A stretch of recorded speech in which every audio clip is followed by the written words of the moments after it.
La situation au Japon avec ce matin une réplique importante. La terre a fortement tremblé sur la côte est, magnitude 6,6. On retrouve en direct de Tokyo le correspondant de BFM TV, Vincent Touraine.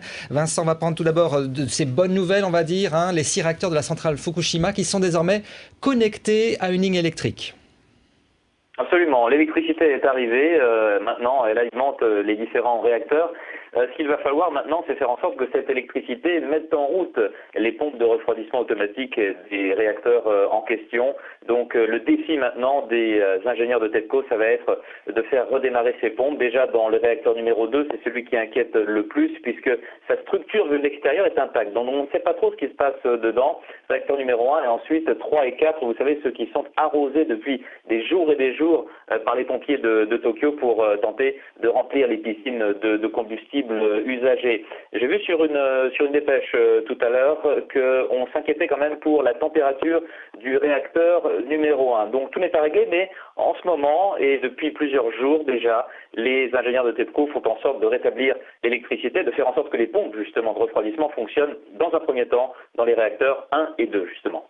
Alors Vincent, il y a une polémique qui est en train de naître en ce moment au Japon. C'est ce qu'on a déclaré. Un ministre aurait forcé les pompiers à se rendre à Fukushima pour agir au niveau des rayonnements.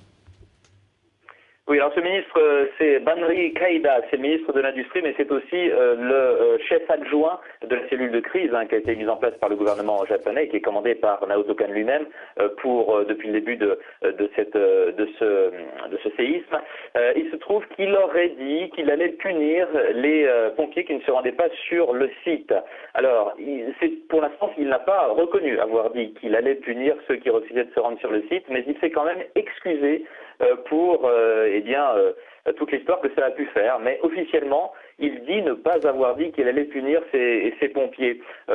Pour ce qui est des excuses, on a eu une excuse assez spectaculaire aujourd'hui, celle du vice-président de TEPCO qui est allé visiter des personnes déplacées, vous savez, dans ce rayon de 20 km autour de la centrale. Il est allé leur présenter en personne ses plus plates excuses. Les gens en question sont restés plutôt calmes, mais bon, c'était la première fois qu'un officiel de TEPCO allait s'excuser publiquement devant les rescapés, donc qui ont dû fuir leur maison. On attend toujours les excuses du président, du PDG de TEPCO, qui lui s'est muré dans le silence depuis 11 jours maintenant.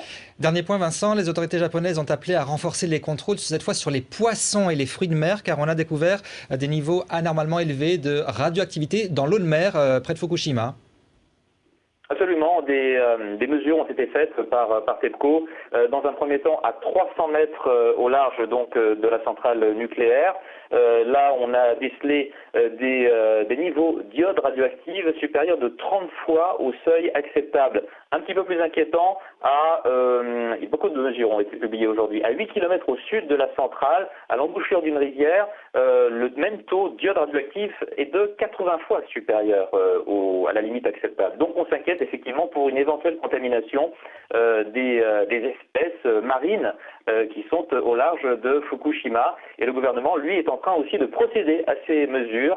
Il le fait aujourd'hui et demain et les résultats seront connus à partir donc de jeudi. Mais ça peut poser un problème, effectivement, que l'eau de mer soit contaminée, puisque vous le savez, les Japonais sont très friands de poissons, de fruits de mer. Ils dépendent vraiment, leur alimentation est en grande partie basée sur les produits de la mer. Vincent Touraine en direct de Tokyo pour BFM TV.